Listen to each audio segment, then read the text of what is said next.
महिलाओं की तरफ से कोई बुद्ध के बारे में पूछो या और भी भिक्खु संघ के बारे जतिन में ने भिक्खु सवाल संघ के उठाया था बारे ना में।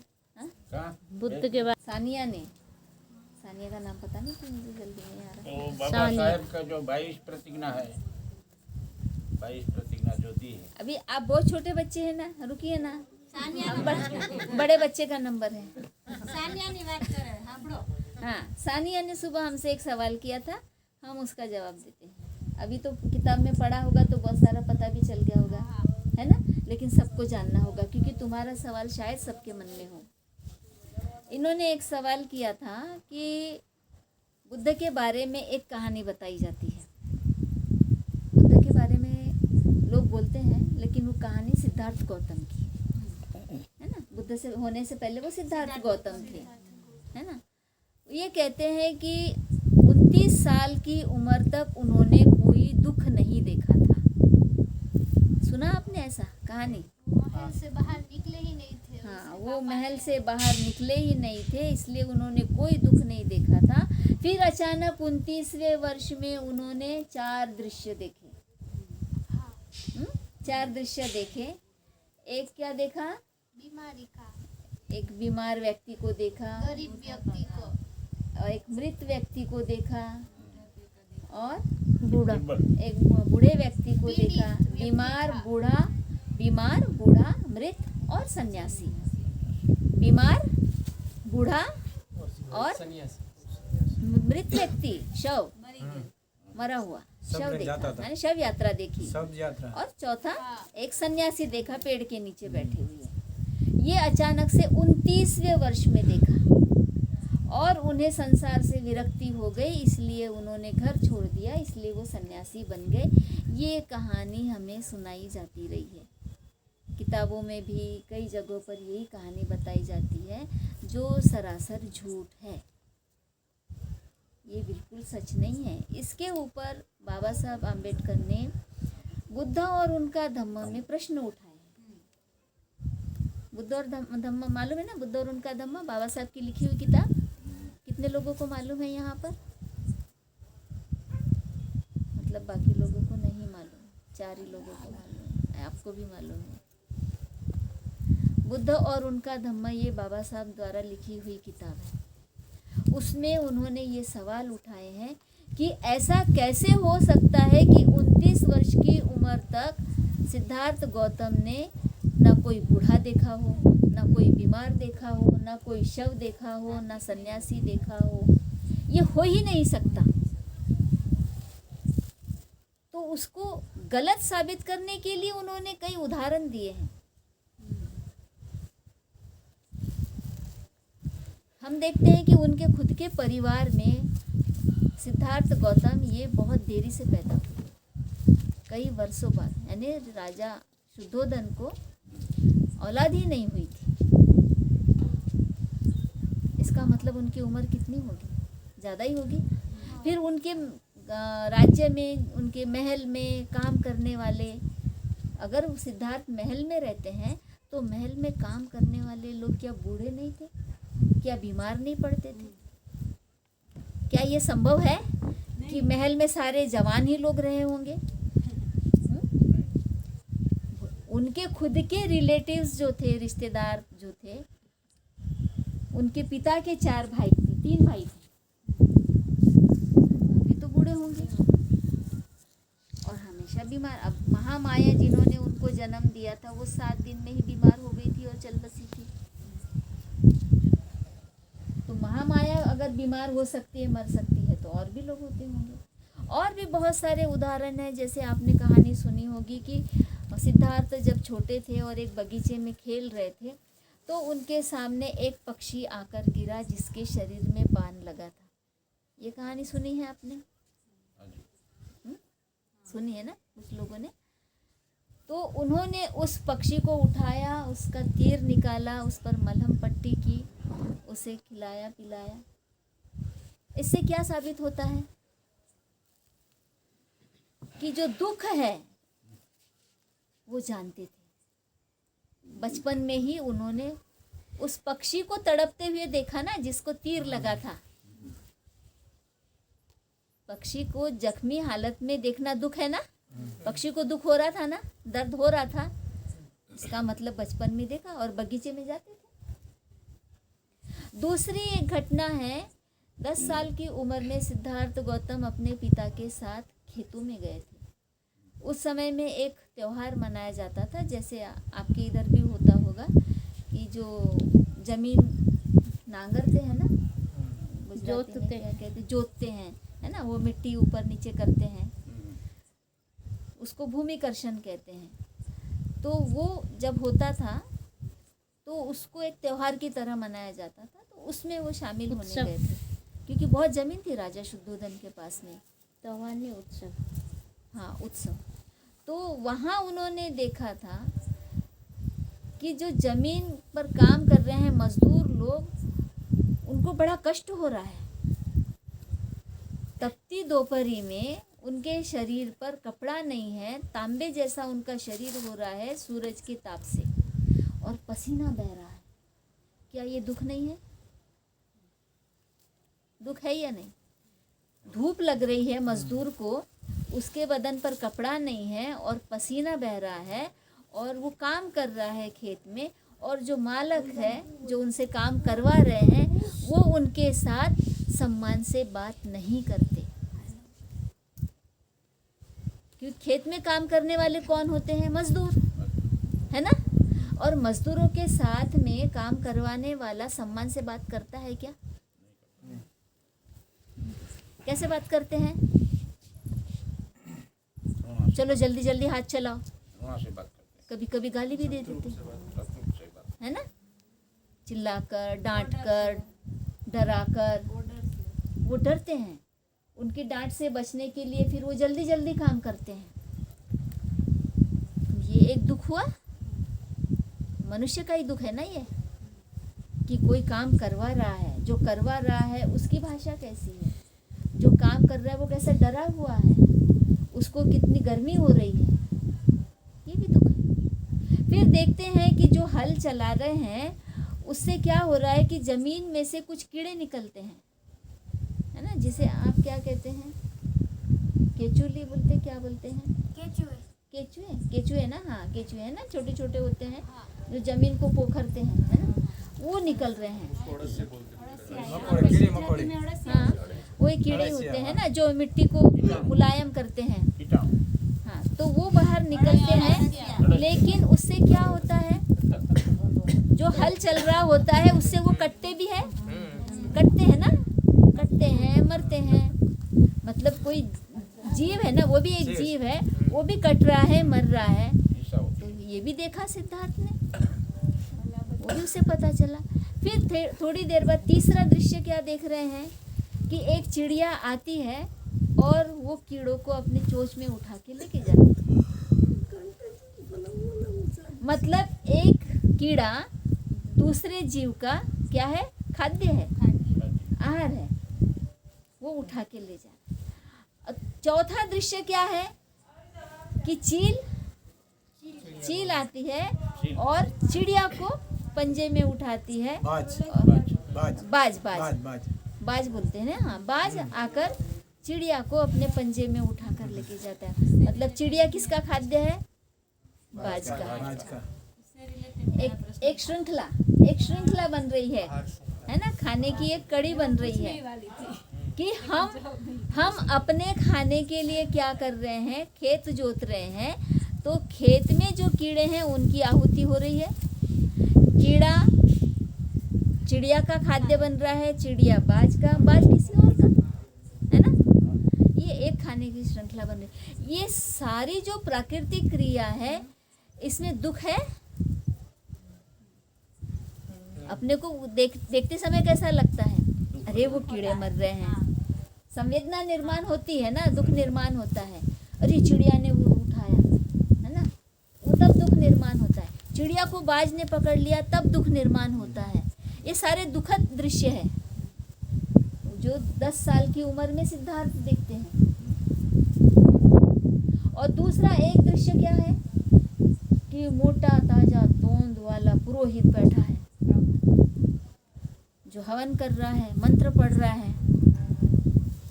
उसका पेट निकला हुआ है, वो गोरा गोरा सा है, और ज़रूरी नहीं गोरा ही हो, काला भी हो सकता है लेकिन वो बड़ा हट्टा कट्टा हेल्दी है, मंत्रोच्चार कर रहा है। क्या मंत्रोच्चार कर रहा है पता नहीं चल रहा है, समझ में नहीं आ रहा है। और राजा शुद्धोधन, राजा उसके सामने हाथ जोड़े खड़े हैं और बोल रहे हैं, महाराज आज्ञा दीजिए, और क्या करना है, क्या लाना है। तब सिद्धार्थ के मन में सवाल आता है कि मेरे पिताजी तो इतने बड़े राजा हैं, इतने ज़मीनों के मालिक है, इतने सारे नौकर चाकर है, इतने मजदूर है, फिर भी ये एक पुरोहित के सामने हाथ जोड़े क्यों खड़े हैं, उसकी आज्ञा का पालन क्यों कर रहे हैं। छोटा सा बच्चा देखो माइंड में सवाल ला रहा है। तब सिद्धार्थ बाजू में जो गार्डन होता है, बगीचा होता है, वहाँ जाते हैं, पेड़ के नीचे बैठते हैं और इसी बात पर चिंतन मनन करते हैं कि ये जो कुछ भी देखा ऐसा क्यों। और उनकी माँ महाप्रजापति गौतमी ढूंढते ढूंढते जाती है कि मेरा बच्चा कहाँ चला गया है। देखती है तो पेड़ के नीचे वो आंखें बंद करके सोच रहे हैं कि ये सब क्या हो रहा है। वो आवाज़ देती है, उठाती है कि यहाँ क्या कर रहे हो। तो वो बच्चा माँ से पूछता है कि माँ ये जो मैंने देखे हैं दृश्य ऐसा क्यों। वो कहती है बेटा ऐसा ही है प्रकृति का नियम, हर जीव दूसरे जीव का खाद्य है। फिर वो पूछता है दूसरा सवाल कि माँ वो जो पुरोहित है, ब्राह्मण है, उसके सामने पिता महाराज हाथ जोड़े हुए क्यों खड़े हैं, उनकी आज्ञा का पालन क्यों कर रहे हैं। वो तो राजा है ना, बहुत बड़े हैं, वो तो सबको आदेश देते हैं, लेकिन इनके सामने क्यों झुके हुए खड़े हैं। कहते अरे वो महाराज हैं, वो पूजा कर रहे हैं, उनके सामने दूसरा कोई भी सिर उठा के नहीं रह सकता। बोलते क्यों, हमारे पिताजी तो महाराज है ना। बोलते नहीं, वो हवन कर रहे हैं, पूजा कर रहे हैं। तो बोलते फिर पिताजी खुद क्यों नहीं कर लेते हवन। बच्चे के मन में देखो कैसे सवाल आते हैं। यदि वो पूजा कर रहा है इसलिए ये हाथ जोड़े खड़े हैं, तो पिताजी खुद क्यों नहीं कर लेते पूजा पाठ हवन। क्या जरूरत है उनसे करवाने की, गुलामी करवाने, है ना। कहते नहीं नहीं, ये अधिकार तो सिर्फ उन्हीं का है, हम नहीं कर सकते। हवन करने का, पूजा करने का, मंत्रोच्चार करने का अधिकार केवल उन्हीं को है। हम कितने भी बड़े राजा हो जाए, हमें ये अधिकार नहीं है। सिद्धार्थ बोलते ऐसा क्यों। तो बोलते नहीं, ऐसा ही समाज का नियम है, इसमें सवाल नहीं किए जाते, तुम भी सवाल मत करो। आज तक हमको ये सिखाया गया कि सवाल नहीं करना है, और सिद्धार्थ गौतम है कि सवाल पे सवाल किए जा रहे हैं।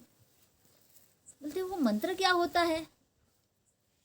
अरे वो मंत्र करने से सबका भला होता है।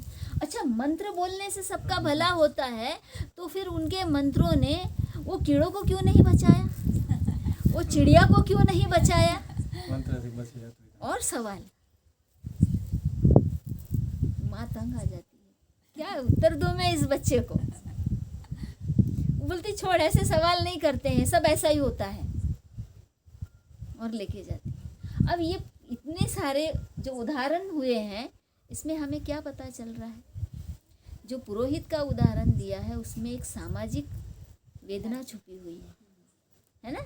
सामाजिक दुख छिपा हुआ है कि किसी को बहुत ज़्यादा अधिकार दे दिए गए हैं और किसी को कुछ भी नहीं, है ना। मजदूर को क्या अधिकार है वहाँ पे, कुछ भी नहीं। जो बहुत मेहनत कर रहा है उसको कुछ अधिकार नहीं है, वो चुपचाप गुलामी कर रहा है, मजदूरी कर रहा है, और उसकी हालत ख़राब है।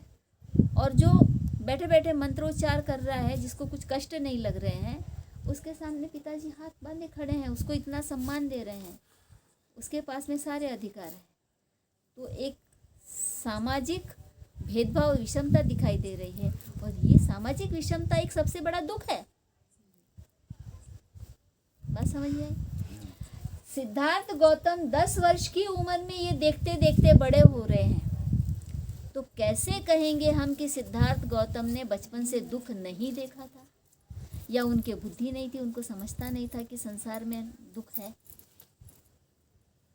तो ये कहानी झूठी साबित होती है जो लोगों ने गढ़ी है ना। दंत कथा है। फिर बाबा साहब दूसरा सवाल पैदा करते हैं। जो सवाल करता है वो ज्ञानी हो जाता है, क्योंकि वो सवालों के जवाब खोजने लगता है। बाबा साहब ने दूसरा सवाल अपनी किताब में लिखा है कि सिद्धार्थ गौतम परिव्राजक क्यों हुए। चलो, दुख तो उन्होंने बचपन से देखा था, बुढ़ापा भी देखा था, बहुत सारे उदाहरण है मेरी किताब में मैंने दिए हैं कि उन्होंने शव भी देखा था। देखो सानिया को नींद आ रही है। शव भी देखा था उन्होंने, बूढ़ा भी देखा था, और उनके घर में सन्यासी आते थे, ऋषि मुनि आते थे, उसके लिए भी मेरा एक है ना, बचपन से आते थे ना। कहानी वो बोलते हैं ना, वो सन्यासी आए थे, हाँ। उसका जन्म नहीं हुआ था जब सिद्धार्थ का, तब ये तो और तुम वो किताब में पापा पढ़ लेना, का, क्योंकि विषयांतर हो जाएगा। वो उसमें है ना वो हाँ, वो किताब में उसका जवाब तो पढ़ सब लेना। यही कहानी बोलते हैं। हाँ, अभी उसमें नहीं जाएंगे। इतना समझ लो कि बचपन में उनके घर में ऋषि मुनि आते थे। असित मुनि आया था, ये हमको पता चलता है। इसका मतलब कि बचपन से उन्होंने ऋषि मुनियों को देखा था। पहली बार 29वें वर्ष में सन्यासी देखा, ये बात झूठी साबित होती है। ठीक है। एक बच्चे की सेवा करने गरीब बस्ती में वो भी जाते थे, यशोधरा भी जाती थी। उस बच्चे की डेथ हो जाती है तो वो उसकी मैयत में भी जाते हैं। ये सारे उदाहरण भरे पड़े हुए हैं, लेकिन लोग इनको बताते नहीं हैं। हमारे को भी दुनिया भी नहीं बताते हैं। अब दूसरा सवाल जो बाबा साहब ने किया, उसके ऊपर चिंतन करने की ज़रूरत है। वो थे कि सन्यासी क्यों बने, दुख के कारण नहीं बने। ये सारे दृश्य देखे, ये तो बात झूठी होती है, वो तो बचपन से ही देख रहे थे दुख। फिर इसके बावजूद भी उन्होंने यशोधरा से ब्याह किया था। यशोधरा से ब्याह होने के बाद में उनको राहुल भी हुआ, है ना। 8 साल के बाद में राहुल हुआ। इसका मतलब है कि गृहस्थ जीवन जिए 8 साल तक। 8 साल के बाद नहीं, हाँ? तभी हुआ जब वो छोड़ा था तब वो। हाँ, ठीक, बराबर है ना। 16 साल की उम्र में उनकी शादी होती है यशोधरा के साथ में, और उसके कितने साल हो जाएंगे, 29वें साल, 28 साल में 12 साल, 14 साल बाद, नहीं 12 साल, 14 साल ना। 16 साल में 12 अगर शादी होती है तो वो 4 और ये 28, 12 साल, 12 साल, 8 और 4 12, हाँ 12 साल बाद उनको राहुल पैदा हुआ। इसका मतलब उन्होंने आम आदमी की तरह गृहस्थ जीवन जिया 12 साल तक। 12 साल कम होते हैं क्या? बच्चा भी किया, और लोगों ने क्या फैलाया कि उनको गृहस्थी से विरक्ति थी। विरक्ति होती तो फिर बच्चा कैसे होता? वो तो यशोधरा से प्यार करते थे, उसके साथ सुंदर व्यवहार किया उन्होंने 12 साल तक। उनके व्यक्तिगत जीवन में कोई दुख नहीं था, वो बहुत सुखी समाधानी थे। दुख देख रहे थे वो समाज में, इसलिए है ना। तो उसकी और वो फोटो बचपन क्यों से नहीं देख रहे थे। वो उसके परिवार की फोटो क्यों नहीं आती? अरे अभी इतनी पुरानी बात हो गई, उस समय क्या हमारे जैसे मोबाइल कैमरे होते थे क्या नहीं। जो उनके फोटो मिलेंगे? पृथ्वी तो वो उसी समय के थे। अरे 2600 साल पुरानी बात हो रही है। उस समय कैमरे थे नहीं थे, लेकिन लोगों ने गुफाओं में तो उकेरा है ना, गुफाओं में उकेरा है ना मूर्तियां। फोटो नहीं थे, लेकिन गुफाओं में उतारा है ना, चित्र बनाए हैं। काल्पनिक ही चेहरा सही, है ना, कलाकारी तो की है। अच्छा, विषय से भटकाना नहीं है। हमारा विषय जो चल रहा है कि उन्होंने सन्यासी बनने का निर्णय क्यों लिया। तो यहाँ हमारी बातें क्लियर हो रही है कि उनका व्यक्तिगत दुख नहीं था, वो अपने घर से परेशान नहीं थे, ना अपने माता पिता से परेशान थे, ना अपनी पत्नी से परेशान थे, बच्चा भी हो गया था। तो ये साफ साफ झूठ है कि वो गृहस्थ जीवन नहीं जीना चाहते थे। उसके बाद में एक विशेष घटना घटती है 29वें वर्ष में। रोहिणी नदी के पानी को लेकर साक्यों और कोलियों में विवाद होता है। उनके राज्य में 2 राज्यों के बीच में एक रोहिणी नदी बहती थी। उस रोहिणी नदी के पानी का उपयोग दोनों राज्य के लोग करते थे और दोनों में आपस में हमेशा लड़ाई होती थी। झगड़ा होता था। हाँ, तो उस समय सिद्धार्थ गौतम साक्या संघ में मेंबर थे। साक्या संघ ये वहाँ का प्रशासनिक, जैसे आज संसद है, संसद में मेंबर्स होते हैं, उस तरह से ये 20वें साल ही उसके मेंबर बन गए थे। तो ये घटना जब होती है, मारपीट होती है, दोनों तरफ के लोग जख्मी होते हैं, घायल होते हैं, तो यहाँ साक्या संघ में वो मामला आता है और वहाँ पर ये बातें रखी जाती है कि नदी के पानी का जो विवाद है, जिसको लेकर दोनों ग्रुप में लड़ाई झगड़ा हो गया है, मारपीट हो गई है, तो हमने क्या करना चाहिए। तो साक्या संघ का जो प्रमुख सेनापति होता है वो कहता है कि बहुत हो गया इनका, हमेशा ये लोग लड़ाई झगड़ा करते हैं, तो हमें अभी इनको जवाब देना पड़ेगा, हम इनके राज्य पर आक्रमण करेंगे। सिद्धार्थ क्या कहते हैं, झगड़ा तो दोनों ने किया, दोनों ने मारपीट की, दोनों तरफ के लोग जख्मी हुए हैं, इसलिए ये कहना गलत है कि हाँ उनकी गलती है और हम उन पर आक्रमण करेंगे। सिद्धार्थ विरोध करते हैं इस बात का। फिर बाद में सिद्धार्थ बोलते हैं कि युद्ध ये इसका निवारण नहीं है, समाधान नहीं है। तो सेनापति नहीं मानता है इस बात को। वो पूछता है तुम्हारी नज़र में क्या है, इसका हल क्या हो सकता है। उस समय सिद्धार्थ गौतम कहते हैं कि उधर के कुछ प्रतिनिधि और इधर के कुछ प्रतिनिधि और बीच का एक व्यक्ति, ऐसा पंच कमेटी तैयार की जाए जिस पर ये विचार करेंगे कि पानी का बंटवारा कैसे हो। ये सलाह देते हैं सिद्धार्थ। फिर भी सेनापति नहीं मानता, क्योंकि उसको पता होता है कि सिद्धार्थ गौतम ये बहुत नेक नीतिवान आदमी है, लोगों में चहेता है और सेनापति को खटकता है, क्योंकि इसकी वजह से भ्रष्टाचार नहीं कर सकते। इसलिए वो इस बात का फ़ायदा उठाकर इस बात को पकड़ के बैठता है कि किसी भी हालत में हमें युद्ध करना ही करना है कोलियों के खिलाफ। तो वोटिंग हो जाती है, क्योंकि 2 मत आ गए, सिद्धार्थ बोल रहे कि नहीं और सेनापति बोल रहे हाँ। तो लोग किसकी तरफ हैं, जो प्रतिनिधि है वो वोटिंग करते हैं, तो सारे लोग सेनापति को वोट देते हैं। इससे सेनापति जीत जाता है, मतलब उस पर मोहर लग जाती है कि कोलियों के ऊपर हमें युद्ध करना है, आक्रमण करना चाहिए। अब दूसरे दिन फिर मीटिंग बैठती है साक्या संघ में। दूसरे दिन फिर ये बोला जाता है कि युद्ध तो निश्चित है, क्योंकि सर्वसम्मति से पास हो गया है बिल।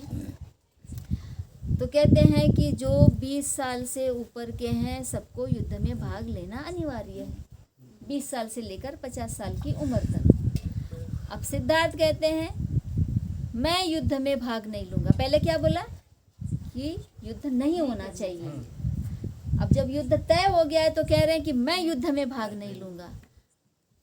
तो सेनापति कहता है तुम खिलाफ जा रहे हो संघ के, ये देशद्रोह है, राजद्रोह है और तुम पर मुकदमा भी चल सकता है। तो सिद्धार्थ कहते हैं मुझे पता है कि युद्ध मेरे राज्य के हित में नहीं है, इसलिए मैं युद्ध का विरोध कर रहा हूँ।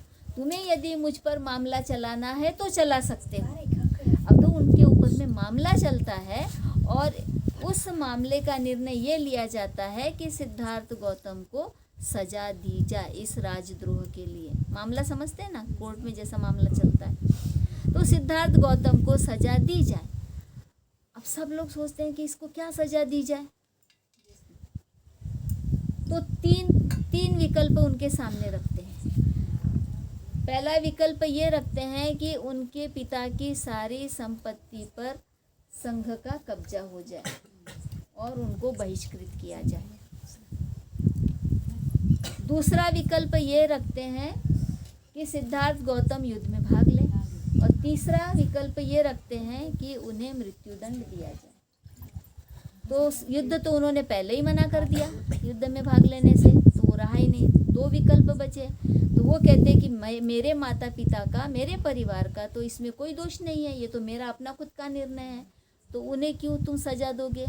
तुम मेरे माता पिता को कोई सज़ा मत दो, उनकी संपत्ति तुम हड़प मत करो, ऊपर बहिष्कार मत डालो। तो तीसरा बचता है मृत्युदंड। तो सिद्धार्थ कहते हैं कि मैं मृत्युदंड लेने के लिए तैयार हूँ। अब सवाल ये आता है कि सिद्धार्थ गौतम जैसे प्रसिद्ध व्यक्ति को अगर मृत्युदंड देता है तो क्या ये खबर आजू बाजू के राजाओं से छिपी रहेगी? है ना? कोई साधारण व्यक्ति थे क्या? नहीं। तो वहाँ पर ये चर्चा होती है सभा में कि राजा प्रसेनजीत जो पड़ोसी राजा है उसको खबर लग जाएंगी तो वो हमारी कमजोरी का लाभ उठाते हुए हमारे राज्य पर आक्रमण करेगा, पूरी तरह से कब्जा कर लेगा। तो ये अंतर्कलह हो गया ना, एक अंतर्कलह हो गया। जब अंतर्कलह होता है किसी देश में तो पड़ोसी लोग उसका लाभ उठाते हैं। हमारे घर में भी, परिवार में भी अगर आंतरिक झगड़े होते हैं तो उसका पड़ोसी लाभ उठाते हैं, है ना, और घर के टुकड़े हो जाते हैं। तो ये ऐसा ही राज्य में भी होता है। तो कहते हैं कि इनको तो फिर मृत्युदंड नहीं दे सकते, फांसी नहीं दे सकते, राजा प्रसेनजीत को पता चल जाएगा। इसका मतलब है वो राजा प्रसेनजीत से इस बात को छिपाना चाहते थे कि सिद्धार्थ गौतम को किसी तरह का दंड दिया गया है, ये बात उससे छिपाना चाहते थे। इसलिए सिद्धार्थ गौतम ने स्वयं कहा कि मैं सन्यासी बनकर ये राज्य छोड़ दूंगा। देश निकाला। क्या कहा? देश देश निकाला। निकाला। हाँ, पहले तो सिद्धार्थ गौतम कहते हैं कि मैं सन्यासी बनकर ये राज्य छोड़ दूंगा, तुम मुझे देश निकाला दो। वो भी एक सजा है, देश निकाला देना। अब फिर एक मेंबर खड़ा हो जाता है और बोलता है कि यदि सिद्धार्थ गौतम सन्यासी बनकर भी जाते हैं और उसके बाद हम कोलियों पर आक्रमण करते हैं तब भी राजा प्रसेनजीत को ये बात समझ में आ जाएगी कि सिद्धार्थ का सन्यासी बनना और कोलियों पर आक्रमण होना दोनों में कोई संबंध है, तो हम ये रिस्क नहीं ले सकते। तो फिर सिद्धार्थ गौतम, देखो एक अनूठा व्यक्ति है, बहुत ही अलग व्यक्ति है सिद्धार्थ गौतम, जो अपनी सजा खुद ही बता रहे हैं। दुनिया में आज तक ऐसा कोई व्यक्ति नहीं हुआ होगा जो बताएगा कि मुझे तुम ये सजा दो। वो भी किस लिए? कोई गुनाह ही नहीं किया, केवल ये कह रहे हैं कि मैं युद्ध नहीं होने दूंगा। अनूठी कहानी। अब सिद्धार्थ क्या बोलते हैं, अगर ऐसा तुम्हें लग रहा है तो तुम ये एक काम करो, मैं सन्यासी बनकर राज्य छोड़कर चला जाऊंगा, कुछ दिन तक तुम कोलियों के साथ में युद्ध नहीं करना। जब लोग भूलने लगेंगे कि सिद्धार्थ गौतम चला गया है सन्यासी बनकर, ये मामला ठंडा पड़ जाएगा, तब तुम युद्ध कर लेना। मतलब कुछ दिन के लिए युद्ध पर रोक लगा दी इस निमित्त से कि तुरंत मत करना, जब मेरा मामला लोग भूल जाएंगे तब करना, ताकि कोई उस मामले से, युद्ध से मुझे जोड़ न सके। तो मेन उद्देश्य था राजा प्रसेनजीत से ये छिपाना कि सिद्धार्थ गौतम को कोई सजा दी गई थी, इस वजह से उन्हें सन्यासी बनकर अपना राज्य छोड़ना पड़ा। ये महाभिनिष्क्रमण कहते हैं, यानी बड़ा देश निकाला। बड़ा देश निकाला मतलब ये निकाल था न्यायालय का, निकाल बोलते हैं ना, जजमेंट था कि तुम इस राज्य को छोड़कर चले जाओ। अब किस तरह जाते हो ये तय किया गया कि सन्यासी बनकर जाएंगे तो किसी को डाउट नहीं होगा कि सेनापति ने या साक्य संघ ने इनको कोई सजा सुनाई है। और ये बात छुपी रही क्या? छुपी नहीं रही, ऐसी बातें छिपती नहीं हैं। कपिल नगरी में सबको पता चल गया था, कपिल वस्तु में सबको पता चल गया था, क्योंकि उनके भी अपने जासूस होते हैं। माता पिता को भी पता चल गया था, यशोधरा को भी पता चल गया था, और बाकायदा उनसे वो मिल कर गए, उनको समझा कर गए कि मैं अभी युद्ध नहीं चाहता हूँ इसलिए जा रहा हूँ। यशोधरा क्या कहती है कि तुम्हारी जगह मैं होती तो मैं भी यही निर्णय लेती। मैं भी नहीं चाहती कि कोलियों के बीच और साक्यों के बीच में किसी प्रकार का कोई युद्ध हो, क्योंकि उनमें तो रोटी बेटी का व्यवहार था, है ना, रिश्तेदार थे ना एक दूसरे के। यशोधरा कोलियों की बेटी थी, महामाया महाप्रजापति गौतमी कोलियों की बेटी थी, उनके आपसी संबंध थे। वो कैसे चाहते कि उनके साथ में युद्ध हो जाए? नहीं चाह सकते थे। इसलिए यशोधरा कहती कि तुम्हारी जगह मैं होती तो मैं भी यही निर्णय लेती। इसलिए वो सब खुशी से उनको कहती है कि तुम जाओ और कुछ ज्ञान खोज के लाओ। ज्ञान कौन सा? कि ये जो समस्याएं होती है इसको कैसे ठीक किया जा सकता है। तो बाबा साहब ने ये स्पष्ट किया है कि क्यों सिद्धार्थ गौतम सन्यासी बने। अभी तक बुद्ध नहीं बने, सन्यासी ही बने। तो ये एक तरह का राजनीतिक षड्यंत्र था। बात समझ में आई? ये उनके जीवन का बहुत बड़ा राजनीतिक षड्यंत्र था। सेनापति के माध्यम से हुआ कि किस तरह एक सदाचारी व्यक्ति को राज्य प्रशासन से बेदखल किया जाए ताकि वे खुलेआम भ्रष्टाचार कर सके। आपने कभी इस एंगल से सोचा है सिद्धार्थ गौतम की स्टोरी को? इसमें राजनीति भी हो सकती है। ये राजनीति है ना, उसको राज्य से ही निकाल दिया और ऊपर से किसी को बताया भी नहीं। और सदियों से हमको ये कहानी सुनाई गई है कि उन्होंने 29वें वर्ष में 4 दृश्य देखे और उनका मन निकल गया गृहस्थ से, इसलिए वो सन्यासी बने। ये पूरी गप है। तो आज हम जान गए हैं सच्चाई, और ये जो सच है ये बाबा साहब ने उजागर किया है। पाली साहित्य से ही उन्होंने किया है, उनकी मनगढ़ंत कहानी नहीं है बाबा साहब की। पाली साहित्य में भी इसका उल्लेख आया है, नदी के पानी को लेकर जो विवाद हुआ था। ये सत्य खोज के उन्होंने निकाला। हमको यही सत्य सब लोगों को बताना चाहिए। ठीक है, काफ़ी लंबा हो गया है जवाब। किसी को और कुछ बोलना है, पूछना है?